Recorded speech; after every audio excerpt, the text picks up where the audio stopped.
जिसको कहते हैं, जो महिला प्रतिनिधि जिनको होना चाहिए था, यहाँ पे शामिल होना चाहिए था महिला परीक्षा अभ्यर्थियों को, वो कहीं भी नहीं दिख रही हैं। तो कितना ऑन एन एवरेज कितनी संख्या होगी महिला अभ्यर्थियों की?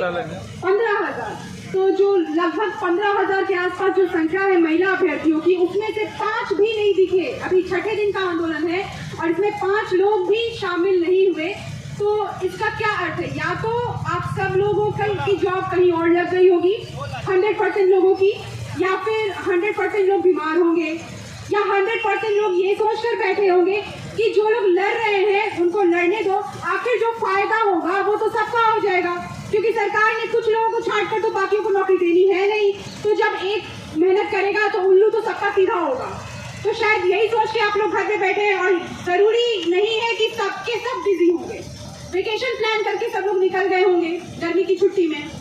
जो वर्किंग लेडीज हैं उनकी भी छुट्टियां हो गई होंगी, पर उनको ये जरूरी नहीं लगा कि एक दिन भी यहाँ आकर थोड़ा सा भी मेंटल और मोरल सपोर्ट दे सके एक दूसरे को। पर वो लोग घर पे छुट्टी एंजॉय करना या फिर फैमिली के साथ क्वालिटी टाइम स्पेंड करना जरूरी समझ रही हैं। उनको लगता है कि शिक्षा मंत्री बिल्कुल उनके भले के लिए सोच रहे हैं, तो ऐसे भले के लिए वो 12 साल पहले भी लोगों के लिए सोचने का धोखा दे चुके थे। 12 साल पहले भी जो लोग क्वालिफाइड थे वो आज तक भटक रहे सड़कों पे। एज एक्सपायर हो चुका है, पर फिर भी पता नहीं झूठी उम्मीद उनके मन में भी है कि शायद अब कुछ अच्छा होगा 7th फेज में, तो शायद उन्हें भी एक मौका मिल सकेगा। तो अगर उनके लिए ये नियति और ये नीति रही सरकार की, तो आगे के लिए नीति स्पष्ट होगी। इस बात का छलावा ही है, ये बात कहीं से भी पुख्ता नहीं है कि सर हमारे लिए सोचा जा रहा है। जो बयान आ जाता है मीडिया में वो सिर्फ आता है आप लोगों को शांत रखने के लिए। एक समझिए कि मकर जाल है जिसमें कि ज्यादातर लोग तो फंस ही चुके हैं। तो जो लोग यहाँ सब कुछ छोड़ के बैठे हैं, बहुत कुछ गवा चुके हैं, इतने दिनों में बहुत लोगों की बहुत स्थिति खराब भी हो चुकी होगी, क्योंकि वो बहुत जरूरी काम छोड़कर बैठे हैं। हम और आप नहीं जानते कौन क्या खोकर बैठा, कौन क्या छोड़कर बैठा और कौन क्या गवा रहा है इस बीच में। लेकिन एक भी फीमेल कैंडिडेट यहाँ उपस्थित नहीं है, तो उम्मीद तो अभी भी हम लोग बनाएंगे, क्योंकि जब अनिश्चितकालीन हम लोगों ने सोचा है तो हर रोज कोई ना कोई आ रहा है, जुड़ रहा है। पर फीमेल कैंडिडेट को आना बहुत जरूरी है, क्योंकि ये एक तरफा हो जाएगा। सरकार हो सकता है कि अगर कोई आक्रामक नियति उनकी होगी, वो लाठी चार्ज करे या फिर कुछ ऐसा कुछ करे, तो बाकी के मेल कैंडिडेट को वो तोड़ देगी। और फीमेल कैंडिडेट अगर साथ में होंगी तो एक मोरल सपोर्ट मिलेगा।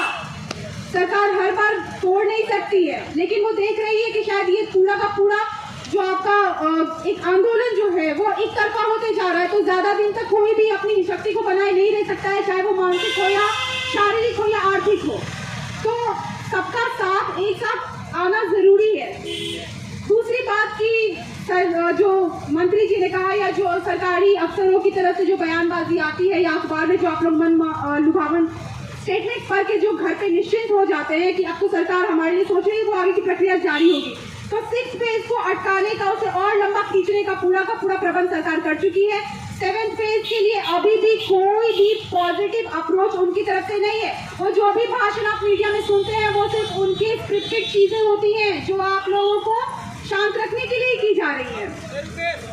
टालने के लिए बहुत कुछ है, सरकार की नीति हो या फिर कुछ ऐसी चीजें जो हमारे हाथ में नहीं है। जैसे हम लोग भूल चुके हैं, शायद लगभग लोग भूल चुके होंगे, कोरोना अभी भी पूरी तरह से थमा नहीं है। इसके 4th वेव के आने की आशंका बढ़ चुकी है। तो अगर ये ऐसा कुछ होता है तो बिहार में अगर शुरुआत होती है तो सरकार को एक बहाना मिल जाएगा। कोरोना का टाइम है, हम लोग फिर से ये सब कुछ नहीं कर सकते, बंद करेंगे। फिर सरकार हेल्थ सेक्टर की बात करेगी और हेल्थ सिचुएशन की बात करेगी, क्राइसिस की बात करेगी, क्राइसिस मैनेजमेंट की बात करेगी, हेल्थ से रिलेटेड। आप लोग फंस जाएंगे। ये लोग समझ नहीं रहे बिल्कुल भी कि सरकार के पास एक से एक बहाने हैं इसे टालने, लटकाने और शायद अगले कई चुनावों के लिए मुद्दा बनाए रखने के लिए। फिर क्या जनरेशन ऐसे ही बैठती रहेगी धरने पे? अगर आज नहीं हुआ तो फिर कभी नहीं होगा। शायद आप लोगों को ये बकवास लगता हो कि हर कोई यहाँ आके भाषण देता है। उनसे पूछिए जो बोल रहे हैं, उनसे पूछिए कि वो क्या बोल रहे हैं और क्या देख रहे हैं, क्योंकि वो जमीन पे हैं, वो जमीन पे रहकर देख रहे हैं। हम लोग सब देख रहे हैं आसपास जो हो रहा है, या जो सचिवालय के पास जाके जो धक्का खा के जो उन अधिकारियों की पेटू की बातें सुन के उनसे अपमानित होकर जो निकलते हैं, वो अपने आप में भी कुछ है। पर क्योंकि आज उनके पास पावर नहीं है तो इसका मतलब ये नहीं कि उनसे कम है कोई। लेकिन अब ये कह लीजिए कि अनफॉर्चुनेट जो हमारा सिचुएशन है, कंडीशन है, उसकी वजह से हम लोग जाते हैं उनकी 2-4 बातें सुनने के लिए, फिर भी हम लोग अपने हक के लिए लड़ रहे हैं।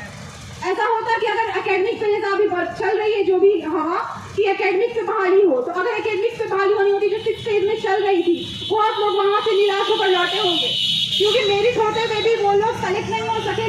क्यों? क्योंकि जो हमारे यहाँ अनइक्वल अनइवन जो पैरामीटर्स हैं एकेडमिक्स को लेकर, उसके बेसिस पे बहुत लोगों के दिन फिरे होंगे। लेकिन जो जेन्युइन कैंडिडेट्स है वो आज भी बाहर हैं। तो अगर आप जेन्युइन हैं तो यहाँ आकर साथ दीजिए। ये सिचुएशन बनी रहेगी और अगर 6th फेज को जो सरकार की नीति है वो लटकाएगी। अगर उनको संख्या बल नहीं दिखेगा, उनको प्रेशर नहीं आएगा ऊपर से हमारी तरफ से, और अनइवन प्रेशर रहेगा, तो अनइवन चीजें कभी भी सकारात्मक रूप से ज्यादा लंबे समय तक टिकती नहीं है। तो महिला अभ्यर्थियों से खासकर अनुरोध है कि वो जुड़े इसमें। आपको शर्म आनी चाहिए। मैं तो जरूर कहूंगी क्योंकि बहुत लोग होंगे, मैं बहुत छोटी हूँ उम्र में बहुत लोगों से, लेकिन फिर भी मैं कहूंगी कि आप लोगों को धिक्कार है। आप लोगों को धिक्कार है, उनसे ज्यादा धिक्कार उनके परिवार वालों को है। क्योंकि जब मैं गई थी अपने मेरिट के वो रिजल्ट कार्ड या स्कोर कार्ड को लेने के लिए, वहाँ तिल रखने की जगह नहीं थी। क्यों नहीं थी? क्योंकि भीड़ इतनी थी। उसमें भी सबसे मजे की बात ये थी कि फीमेल कैंडिडेट ऐसी थी जो बाहर के स्टेट से आई थी और वो वहाँ से आई थी। कुछ बहुत जरूरी चीजें छोड़कर आई थी, कुछ यहाँ भी रहती है दूसरे डिस्ट्रिक्ट से, मतलब दूसरी जगह पे रहती है तो वो आई थी। उनके साथ हुजूम आया था। सर्टिफिकेट इतनी वजन की नहीं थी कि आप नहीं उठा सकते थे, फिर भी आपके साथ परिवार के 2 से 4, 4 से 5, 5 से 6 लोग आए थे। उस दिन क्यों आए थे वो लोग? उनको खुशी हो गई थी कि अब नौकरी पक्की हो गई है। तो आज क्यों नहीं आ रहे? उनके परिवार वालों को धिक्कार है और शर्म आनी चाहिए कि जब आपको सिर्फ सर्टिफिकेट स्कोर कार्ड लेना था तो आप लोग बारात लेकर निकल गए थे, लेकिन आज आप न खुद